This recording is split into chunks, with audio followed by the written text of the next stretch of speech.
problema sério do seu Edson de Araújo, de Santa Luz, no sertão da Bahia. Há uns 2 anos, os cabritos e carneiros dele e dos vizinhos estão morrendo. Ele mandou um videozinho aqui, olha, os animais vão perdendo o controle da pata traseira, até descadeirar por completo. Olha, o veterinário Henrique Ortolani, consultor do Globo Rural, disse que essa bambeira nas patas é causada por carência de cobre. Isso tem até um nome meio difícil, ataxia enzoótica dos pequenos ruminantes. O solo da região de vocês deve ser pobre em cobre e rico em outros minerais que podem até atrapalhar a absorção do cobre. O ideal para evitar esse sofrimento é oferecer o ano todo um sal mineral que contenha cobre específico para cabras e ovelhas. Nós vamos agora conversar sobre cavalo. O Diogo de Belo Horizonte, que não escreveu o sobrenome no e-mail, está preocupado com um potro de 2 anos. O animal nunca foi bem alimentado e hoje está magro, fraco, com carrapatos. Será que esse potro ainda pode se tornar um cavalo normal, com boa saúde? Olha, Diogo, eu conversei sobre isso com um veterinário de Belém do Pará. Esses cavalos fazem parte de um projeto da Universidade Federal Rural da Amazônia. São animais que foram retirados das ruas de Belém, onde estavam abandonados ou trabalhavam puxando carroças. Cavalos fracos, mal alimentados, que na maioria das vezes estavam doentes. Ou seja, animais que enfrentavam problemas como o potro que você descreve no e-mail, mas que agora estão em recuperação. Quem vai tirar suas dúvidas é o veterinário Dijaci Ribeiro, que pesquisa cavalos há 20 anos. Doutor Dijaci, o Diogo está com um potro de 2 anos que ele diz que foi mal alimentado. Esse animal pode ficar com sequelas? Sim, ele pode ficar com sequelas. Por quê?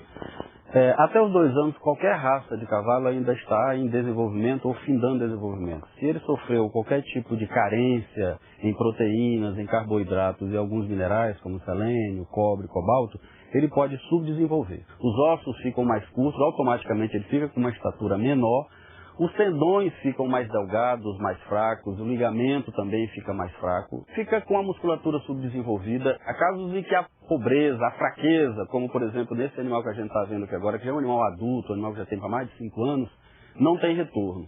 Esse animal vai continuar nessa condição para o resto da sua vida e é um cavalo limitado dentro de uma propriedade. O Diogo fala aqui também que o potro dele, esse potro de 2 anos, está com carrapato. Carrapato pode estar ligado a um mau desenvolvimento do corpo do cavalo? Pode. O carrapato ele é um hematófago e então ele se alimenta de sangue. E ele provoca no cavalo uma ligeira anemia.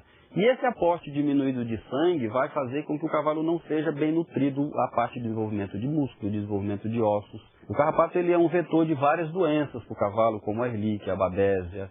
E essas doenças também vão tornar esse cavalo enfermo, doente, então ele também pode ficar subdesenvolvido. Diogo, doutor Dijaci explica que não é fácil saber se o seu potro vai ou não ficar com alguma sequela e o quanto ele ainda pode se recuperar.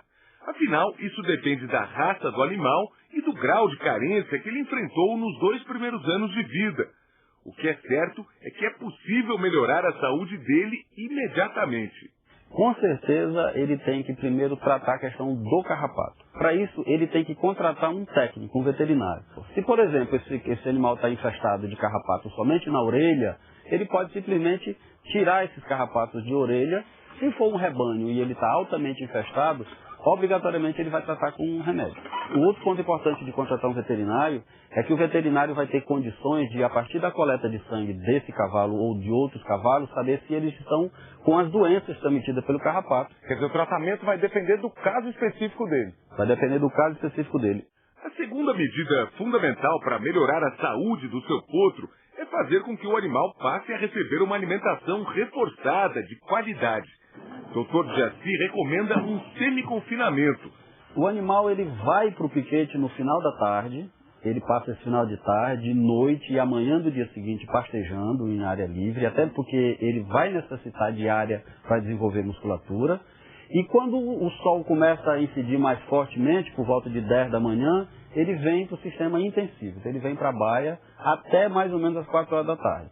Aqui na baia ele vai receber água, ele vai receber o granulado, a ração, vai receber uma fonte de mineral e um cesto de capim cortado. Esse capim ele pode ser natural, cortado direto de um piquete de um capim de corte, ou fenado. O que se recomenda em termos de ração? Se recomenda entre 0,7 a 1% de peso vivo ao dia de ração granulada. E que tipo de ração? Ela deve girar em torno de 16 a 18% de proteínas. No piquete, qual deve ser o cuidado do produtor? O capim no piquete seja um capim direcionado para o cavalo. Não se cria cavalos em sistema de pastejamento consorciado com bovino. Essa é a prática mais segura para você desenvolver melhor o seu cavalo. E vamos tentar recuperar o máximo que der, né? O máximo que der. Diogo, essa alimentação reforçada deve ser mantida até o potro chegar à idade adulta, que dependendo da raça ocorre com 3 ou 4 anos de idade. E não se esqueça também de dar vermífugo ao seu cavalo. A Lucilana Silveira de Toledo, no Paraná, escreve contando que o pai dela tem 2 pés de café muito produtivos. Só que como eles não sabem beneficiar os grãos e não têm quantidade suficiente para vender, tudo é perdido. Ela pergunta se não dá para lidar com esse café em casa mesmo e usar para o consumo da família. Vamos ver.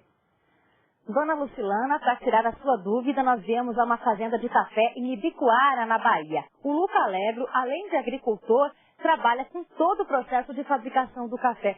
Luca, é possível aproveitar os frutos de poucos pés, como é o caso da família da Dona Lucilana? Sim, é possível. A quantidade não vai ser grande, mas ela vai ter o prazer de tomar um cafezinho com o café do próprio quintal. Ela vai colher os grãos maduros e deixar para trás os verdes, para mais tarde voltar quando esses aqui já estiverem maduros. Uns 200 frutos já são suficientes para fazer a bebida. Os frutos maduros agora a gente vai colocar para secar. A gente vai colocar no sol, né? E deixar ele todo dia tomar sol e não tomar chuva, voltar a molhar por cerca de 25 a 30 dias, né? Até que eles fiquem sequinhos e eles vão ficar dessa maneira aqui, ó, bem sequinhos, pretos, uns coquinhos. Bom, a gente agora vai colocar o café que a gente deixou secar dentro do pilão para descascar. E Jaime aqui vai nos ajudar a pilar esse café. A gente vai precisar de uma peneira para separar essas casquinhas, né, da semente. A gente vai querer a semente toda limpinha para a gente poder torrar. Mesmo peneirando, é bom dar uma conferida com a mão para ver se não há nenhuma casca nos grãos. Agora que a gente já tem os grãos puros, a gente só tem semente, não tem mais nenhum resíduo de casca, né? Isso é bem importante porque essa casca, na hora da torra, ela vai queimar e vai dar aquele gosto queimado que a gente não quer no café. Lucas faz a torra numa pipoqueira. Tem que mexer sem parar para não queimar os grãos. Cerca de 10 minutos depois, estalinhos começam a indicar que está no ponto. A gente deve jogar em um recipiente furado para ele ir esfriando, senão ele continua a absorver o calor e a torrar. A torra continua. Assim a gente vai interromper o processo de torra dele. Agora que a gente já tem o nosso café torrado no ponto, a gente vai moer o café, né? Para moer a gente pode usar, né, um artefato assim, tipo processador de alimento, com 2 lâminas, elétrico, ou então um moinho, aqueles moinhos de grão, que é utilizado para tempero, para pimenta, né, que ele vai moer certinho o café, como a gente quer. O café torrado e moído vai para o coador. E aí é só saborear. Não vou nem adoçar para sentir bem o sabor do café. Ficou muito bom. Gostei. Um café todo produzido em casa, do quintal até a xícara. Delícia, café fresquinho logo cedo, né? Tá nevando no sítio do pai do Júlio Cabana de São Paulo. Você acredita? Olha aí, na verdade é uma brincadeira. É que eles têm na propriedade um ipê branco e conforme o vento vai batendo, as flores vão se desprendendo e caindo no chão e dão essa impressão de neve. Uma imagem muito bonita. Obrigado, Júlio. E você pode fazer como o Júlio e mostrar pra gente com uma foto ou um vídeo o que está acontecendo aí na sua fazenda. Para enviar, entre lá no nosso site g1.com.br/Globo Rural e encontre o ícone Você no Globo Rural. Se preferir, mande uma carta, Globo Rural -905. Você também pode mandar o seu cartaz com a festa ou exposição da sua cidade. Vamos ver alguns desta semana. Começando com exposição do cavalo Manga Larga em Londrina, Paraná. Festa do Lavrador em Irará, Bahia. E do Leite em Lagoa Grande, Minas. No Espírito Santo, exposição em Serra e em Ecoporanga. Torneio leiteiro em Juína, Mato Grosso. Exposição em Ponte Alta do Bom Jesus, Tocantins. Encontro de carreiros e cavaleiros em Senador Rui Palmeira, Alagoas. Festival do Mel em São José dos Cordeiros, Paraíba. No Rio Grande do Sul, exposição em André da Roça e em Manuel Viana. Daqui a pouco, como permitir que o consumidor conheça a história do alimento que o agricultor produz, desde o plantio até a venda no mercado.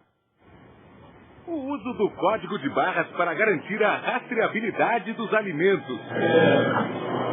E qual a vantagem para o agricultor registrar passo a passo a história dos seus produtos?